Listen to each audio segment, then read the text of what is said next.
Well, hello again from central Peru. We are traveling from the northern parts of the country to the capital, Lima. Traveling to Lima on the Panamericana highway along the coast of the Pacific Ocean is pretty different than traveling through the mountainous region of the country. It is surely more green and cool up in the mountains, but the elevation plays tricks on you too if you're not adapted. Coming down to the coast brings heat and fog and endless dunes and sand desert. Lima is positioned in the central Peruvian desert region, which in turn sits right above the Great Atacama Desert in Chile, which is the driest place on the planet apparently. Pacific coast of most of the South American continent is pretty arid.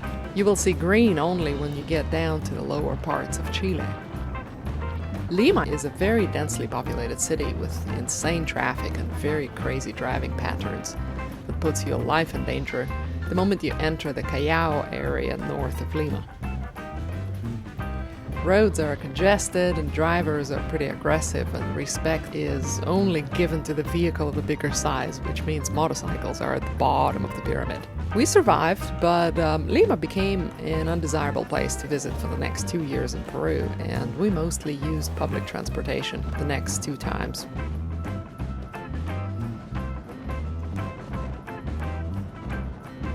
The city sits on a high steep slope above the shoreline, which makes for beautiful sunsets and picturesque walks and bicycle rides in many parks at the top of the slope.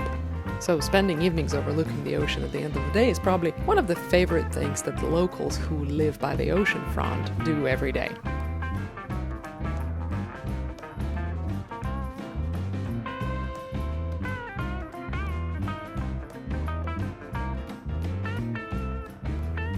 Lima is the biggest city in Peru and is the political and economic center of the country.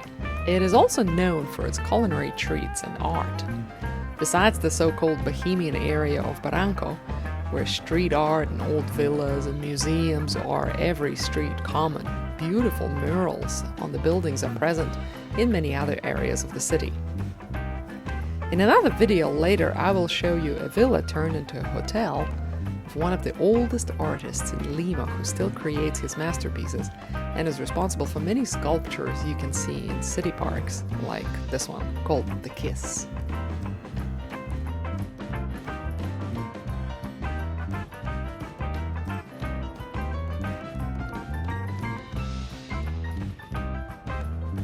Other than that, it's a beautiful big city that sports even its own Christ the Redeemer statue.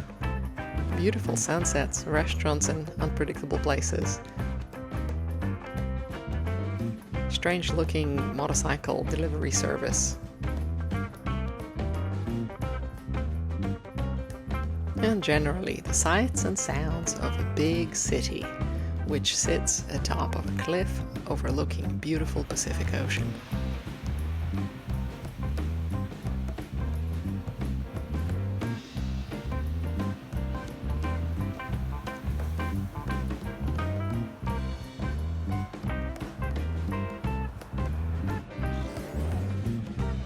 Initially, we only spent about 2 or 3 days in Lima and started making our way through the maze of the streets, trying to figure out how the 2-tier road system in the city works. Being lost a few times along the way, we finally started making our way out of this beautiful but complicated city.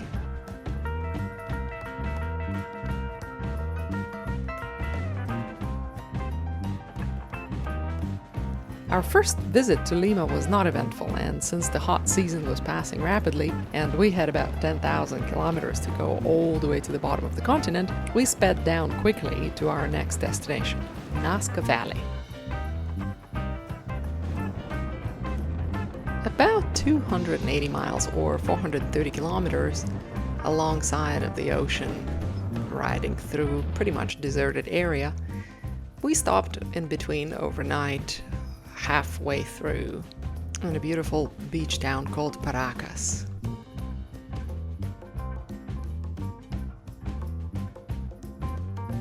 Nazca and its geoglyphs in the desert can only be seen from the air, and no one knows what the purpose for them was or is. These gigantic drawings in a desert attract the attention of many tourists coming to Peru because of the mystery surrounding their purpose and the creation techniques. On our initial visit, we looked at them from 100 feet or about 30-meter tall towers by the side of the highway. And I can tell you, if we did not know previously what we are going to see, we would probably just ride by without even knowing what we were missing. Because from the road, you can see nothing.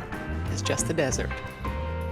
Which is what makes these geoglyphs absolutely mysterious, and the way they were created is still not understood. Why they were created still not understood, because from the ground level you cannot see any of them. You have to gain some altitude in order to be able to see them. Most of these examples marked here you can only see from the airplane, but a couple of them are visible from these towers by the side of the road. And that's what we got to see on our first visit. But 2 years later, on our way back north, when we were ending the trip, we were able to actually take the plane and see more of the lines from the sky. They're truly impressive. Geometry and straightness of lines are fascinating to see. There's a pretty big fleet of these small airplanes flying out of Nasca airport that take you for roughly about half an hour flight around the main area of the Nasca Valley, where you get to see 10 to 15 different geoglyphs from bird's eye view. And it costs roughly about $200. We really felt that it was money well spent, because upon our first visit we did not realize how grandiose this place was.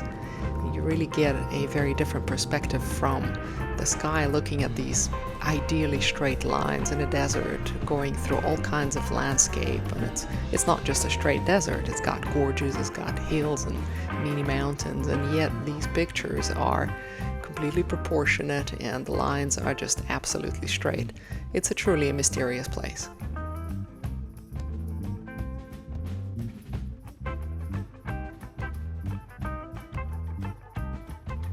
Due to very, very dry climate in this area, these drawings remain seen like this, unchanged and absolutely untouched for hundreds of years. The Nazca lines were discovered when someone literally flew over this area in an airplane and noticed the strange drawing in the ground. And there is a lot of information available on the internet with various ideas and reasoning why and for whom these drawings may have been created. So I invite you to look it up if you're interested in the subject.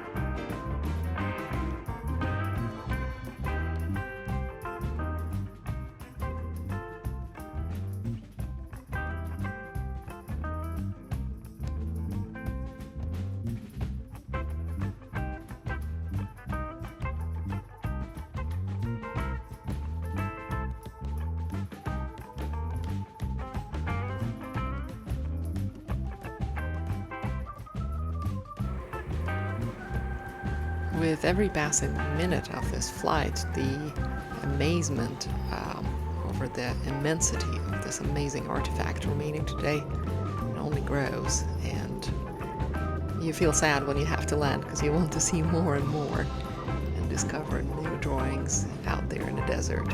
But the journey comes to an end.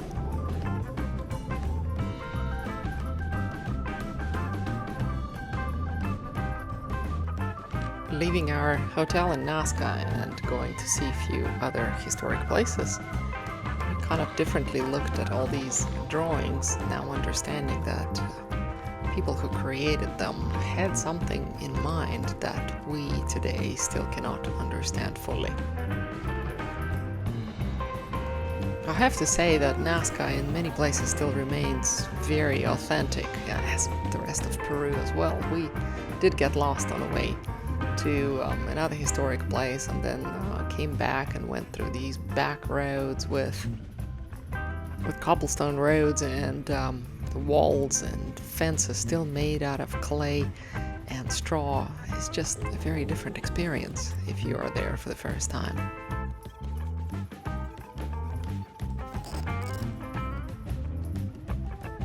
We finally made it to a place called the Aqueductos of Cantayoc, which is another historic place of great interest.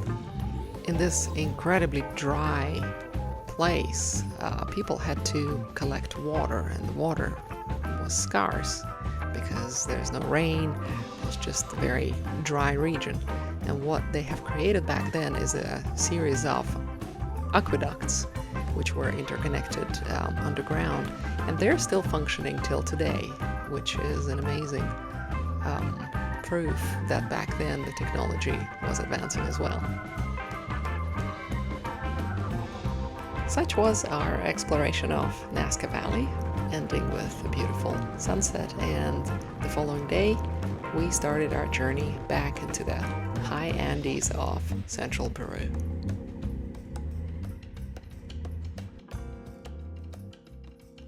See you next time!